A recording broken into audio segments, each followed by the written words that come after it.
लीजिए सुनिए। सूर्यकांत त्रिपाठी निराला के लिखे उपन्यास कुल्ली भाट का भाग 5 मेरी यानी समीर गोस्वामी की आवाज में। प्रातःकाल जब आंख खुली काफी देर हो गई थी। सासू जी प्रातः कृत्य के लिए पूछने आई। निवृत्त होकर जल पान कर एक किताब लेकर बैठा कि सासू जी ने कहा, सुबह सूरज की किरण फूटने के साथ कुल्ली आए थे। हमने कहा, अभी सो रहे हैं। उन्होंने फिर आने के लिए कहा है, लेकिन भैया कुल्ली से मिलना जुलना अच्छा नहीं। मैंने कहा, जब वो खुद मिलने के लिए आवेंगे तब मिलना ही होगा।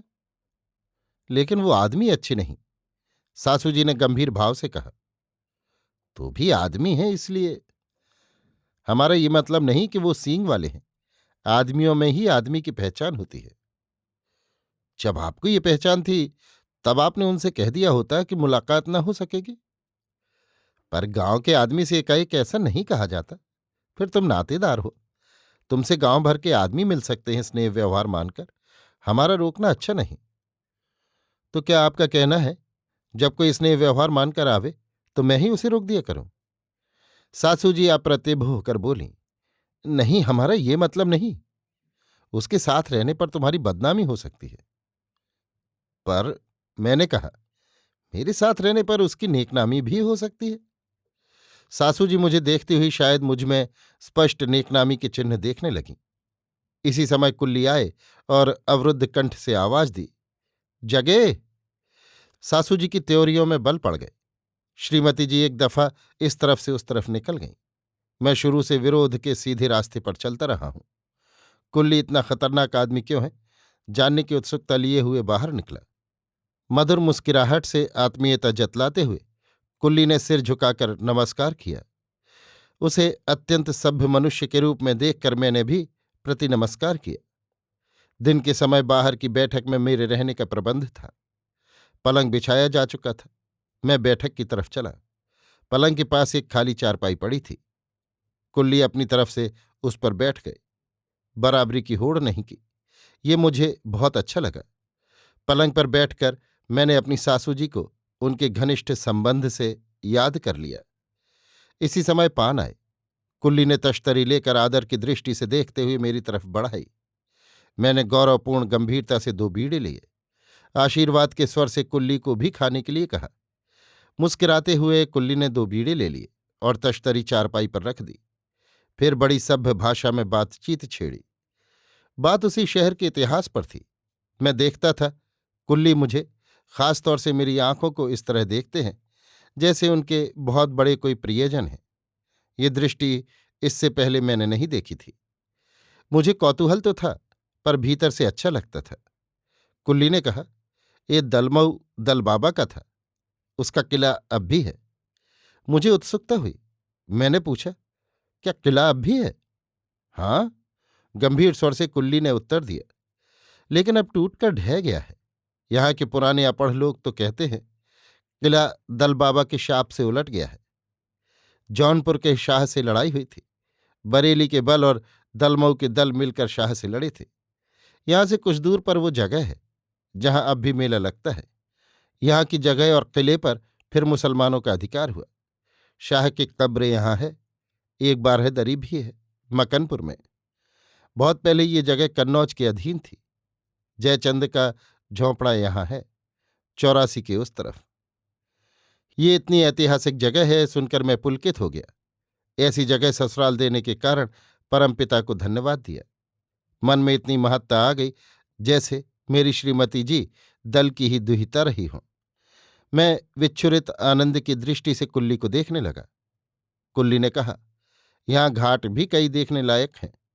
राजा टिकैत राय का घाट तो बड़ा ही सुंदर है। मेरी ससुराल के संबंध में एक साथ इतने नाम आएंगे, मेरा स्वप्न में भी जाना न था। मैं एक विशिष्ट व्यक्ति की तरह गंभीर होकर बैठा।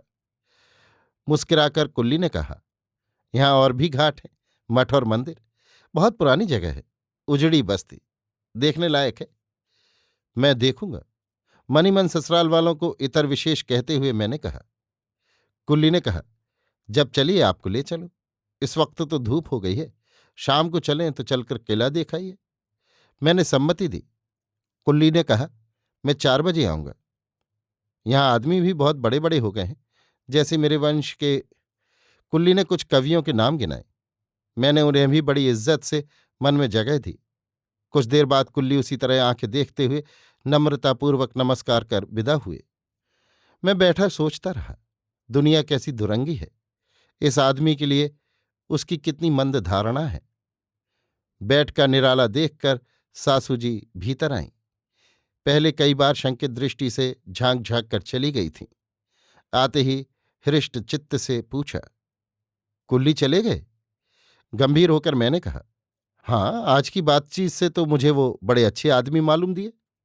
एक क्षण के लिए सासू जी फिर शंकित हो गईं। फिर मुझसे कहा, तुमने रामायण तो पढ़ी होगी। यद्यपि मैं लड़की नहीं कि पतिदेव की आंखों में पढ़ी लिखी उतर जाने की गरज से रामायण भर पढ़ी है, फिर भी रामायण की बातें मुझे मालूम है, और आपके सामने परीक्षा ही देनी है तो कहता हूं, कुल्ली रावण या कुंभकर्ण नहीं है, ये मैं समझ गया हूं। सासू जी मुस्कुराईं, बोलीं, परीक्षा में पास होने की शेखी लिए हुए भी तुम मेरी राय में रामायण में फेल हुए। मैंने रामायण का जिक्र इसलिए नहीं किया था कि तुम कुल्ली को रावण या कुंभकर्ण बनाओ। मेरी बात के सिलसिले में कुंभकर्ण तो बिल्कुल ही नहीं आता। रावण के योगी बनकर भीख मांगने के प्रसंग पर कुछ आता है, पर दरअसल ये दोनों मिसालें गलत आईं। मतलब कालनेमी से था। मैंने उसी वक्त कहा, हाँ, कालनेमी जिमि रावण राहु लिखा है। सासू जी मधुर मुस्कुराईं, कहा, तुमने रामायण पढ़ी है ये सही है, लेकिन यहाँ हनुमान वाला प्रसंग है कि मैं पकड़कर पैर पटक देता। मैंने बात छीन ली जैसे गर्व से सासू जी को देखा। सासू जी हंसती, बोली, इसमें शक नहीं कि तुमने बड़ा ही सुंदर अर्थ लगाया है, पर मुझे कह लेने दो। कालनेमी की मिसाल इसलिए है कि महावीर जी कितने साधु सज्जन थे, वो भी उसकी बातों में आ गए थे। पहले नहीं समझ सके कि उसमें छल है। मैंने कहा, ये तो नहीं समझ सके, पर आपने अपनी पुत्री को समझा दिया होता कि वो मकरी अप्सरा बनकर मुझे भेद बतला देती। पर वो मकरी नहीं, न मकरी की तरह उसने तुम्हें पकड़ा है, और जबकि उस तरह नहीं पकड़ा, तब मरकर अप्सरा बनकर भेद बतलाने की उसे आवश्यकता नहीं हुई। परंतु तुम अगर उसे मारकर ये भेद जानना चाहोगे तो हत्या ही तुम्हारे हाथ लगेगी। सासू जी के ज्ञान पर मुझे आश्चर्य हुआ, खास तौर से इसलिए कि उनकी बात का कोई तात्पर्य मेरी समझ में नहीं आया। कुल्ली वाली चारपाई पर बैठी हुई सासू जी ने स्नेह कंठ से मुझसे पूछा, तुम्हारी और कुल्ली की क्या बातचीत हुई? उच्छ्वसिन होकर मैं कुल्ली की आकर्षक बातचीत कहने लगा। मुस्कुराकर सासू जी बोली, कालनेमी वाला प्रसंग पूरा उतर रहा है, वो तुम्हें यहां से ले जाना चाहता है। मुझे बहुत बुरा लगा। मैंने पूछा, तो क्या यहां किला नहीं है? किला है, सासू जी ने कहा, लेकिन उसका मतलब तुम्हें किला दिखाना नहीं मालूम देता। यह आपको कैसे मालूम हुआ?